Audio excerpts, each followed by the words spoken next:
আব্বাজানরা আমার কথা শুনেন, নূহ নবীর আমার একটা প্লাবন হয়েছিল, বন্যা হয়েছিল। এই বন্যা যখন হয়েছিল, নূহ নবী মানুষকে বাঁচানোর জন্য একটা কিস্তি সফিনা নৌকা তৈরি করছে। নৌকা, এই নৌকার মধ্যে কতজন উঠছিল? 80 জন। 40 জন নারী, 40 জন পুরুষ, 80 জন ইমান আনছিল, তারা উঠছিল। নূহ নবীর নৌকাতে যারা উঠছিল তারা বেঁচে গিয়েছিল। যারা নূহ নবীর নৌকাতে উঠে নাই তারা প্লাবনে ডুবে মরছিল। ঠিক না বেটি? আমার নবী উম্মত নূহ নবীর আমলে যেমন প্লাবন হয়েছিল, আমার উম্মতের জামানায় এরকম প্লাবন হবে। তবে নূহ নবীর আমলে প্লাবন ছিল ঝড় বৃষ্টি বন্যা, পানির প্লাবন, বন্যার প্লাবন। আমার উম্মতের জামানায় যে প্লাবন হবে, এটা বন্যার প্লাবন হবে না রে বাবা, এটা হবে ফিতনার প্লাবন। কিসের প্লাবন? আমার নবী বলে আমার উম্মতের জামানায় একটা প্লাবন হবে, এটা ফিতনার প্লাবন। কিসের ফিতনা চলছে নি সমাজে? এক হুজুর দেখবেন ইউটিউবে যখন হাতাইবেন, পাগড়ি দাঁড়িয়ে আছে মাশাল্লাহ, আমি বলবে বাবারা আমি সহি আকিদায় আছি, আমি আকিদার বড় ভাই, আকিদার আমি সহি আকিদায় আছি। আকিদার বড় ভাই নাম দিয়েছে আমার ছাত্র জাহিদুল ইসলাম, যে বসে রয়েছে। মানে বেশি সহি আকিদা নিজেরা বোঝা, আসলে কিচ্ছু না, টন টনা টন কথা কন। ও দিচ্ছি এদেরকে ফেসবুকে বলে আকিদার বড় ভাই। আমার ছাত্র থেকে নামটা শিখছি আর কি আমি, আকিদার বড় ভাই। ঘুমটা দিয়া মাশাল্লাহ, আমি খুব নেককার আল্লাহওয়ালা মানুষ। আমার আকিদাটা সহি, এদিকে আসেন। আর বাকি সব ভ্রান্ত বাতেল, সব গুমরা।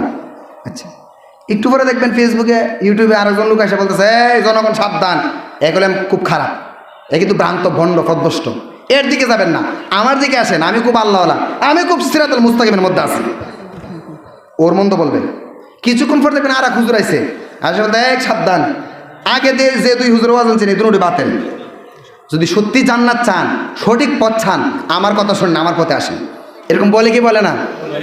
পাবলিক কি রে মোবাইলে ঢুকলাম একটু আল্লাহ রাসূলের কথা বলে ওয়াজন বলে গা অন্তি মোল্লা মুল্লি কোথাকতি কথা কন, মোল্লা মোল্লা ধাক্কা ধাক্কি, মোল্লা মোল্লা কাটাকাটি মারামারি।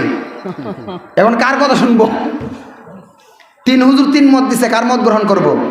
পাবলিক টেনশনও করছে নি বাবা, আমার সাথে মাথরে বা কথা করে বা পাবলিক টেনশনে পড়ছে হুজুর। কোন হুজুর সঠিক, কার কথা শুনবো? এই যে পাবলিক টেনশনে পড়ছে, কার কথা শুনবো, তা কাজ পিছিয়ে যাব, এই যে একটা টেনশনে পড়ছে, কোন দলটা হক কোনটা সঠিক, আমি তো সাধারণ মানুষ বুঝি না, কোরআন হাদিস পড়ছি না, কি করবো আমি? এই যে টেনশনে মানুষ পড়ে গেছে, দলাদলি শুরু হয়ে গেছে, এটাই হচ্ছে উম্মতে মুহাম্মদের জন্য বিশাল বড় ফিতনা। এই ফিতনার কথা নবী বলছে। নবী যেহেতু 1500 বছর আগে আল্লাহ প্রদত্ত জ্ঞানের মাধ্যমে অগ্রিম বুঝে গেছে আমার উম্মতের জামানায় ফিতনা হবে, এটা যেহেতু নবী বুঝে গেছে, তো ফিতনা থেকে বাঁচার কোনো ব্যবস্থা নবী করে গেছেন মনে করেন? নাকি উম্মতের গাঙ্গে বাসায় দিয়ে গেছে? আর আওয়াজ দেন, নবী ব্যবস্থা করছে। আল মুস্তাদরাক আলা সাহিহাইন আল জুজউস সালিস 3য় খণ্ডে এসে আল্লাহর নবী বলেন, উম্মতেরে তোমরা ফিতনায় পড়বে আমি জানি। আমার উম্মতে শত শত দল হবে, সবাই যার যার দলের হক বলবে, বাকিদেরকে বাতিল বলবে, সাধারণ পাবলিক বিভ্রান্তির মধ্যে পড়ে যাবে। ও উম্মতেরে, যখন তোমরা ফিতনায় পড়বা, ফিতনার সাগরে হাবুডুবু খাইবা, তখন সেই ফিতনা থেকে যেন তোমরা বাঁচতে পারো, সেই ব্যবস্থা আমি মুহাম্মদুর রাসূলুল্লাহ করে গেছি। নবী গো কি ব্যবস্থা করছেন? নবী গো আমি একটা নৌকা রেখে গেছি। নূহ যেইভাবে তার উম্মতকে বাঁচানোর জন্য, বন্যা থেকে প্লাবন থেকে বাঁচানোর জন্য একটা নৌকা বানাইছিল, বলছে উম্মত নৌকায় উঠো বাঁচবা, আমি মুহাম্মদও তোমাদের জন্য একটা নৌকা রেখে গেছি। যখন আমি মুহাম্মদী নৌকার মধ্যে উঠবা, তোমরা ওই মৌলবীদের ফিতনা থেকে বেঁচে যাইবা। নবী গো কি সেই নৌকা? নবীর নৌকা তো কাঠ আর লোহা দিয়ে বানাইছিল দেখা গেছে।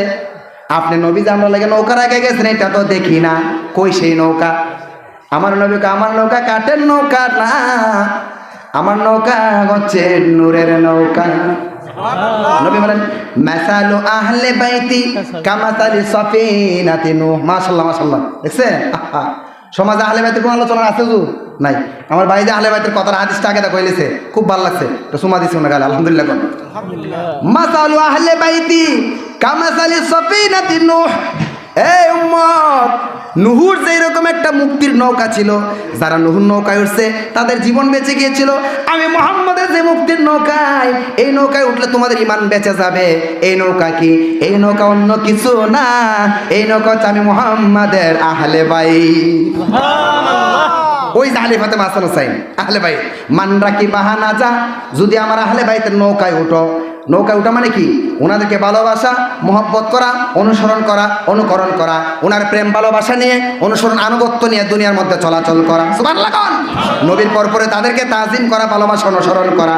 যদি আমি মুহাম্মাদের আহলে বাইত নামক প্রেমের নৌকায় যদি তুমি উঠতে পারো, তাদের মহব্বতের নৌকায়, অনুসরণ নৌকায়, আনুগত্যের নৌকায় যদি উঠতে পারো, আমি মুহাম্মদ বলে দিলাম, মানরা কি বাহানা যা, তোমরা নাজাত পেয়ে যাবে।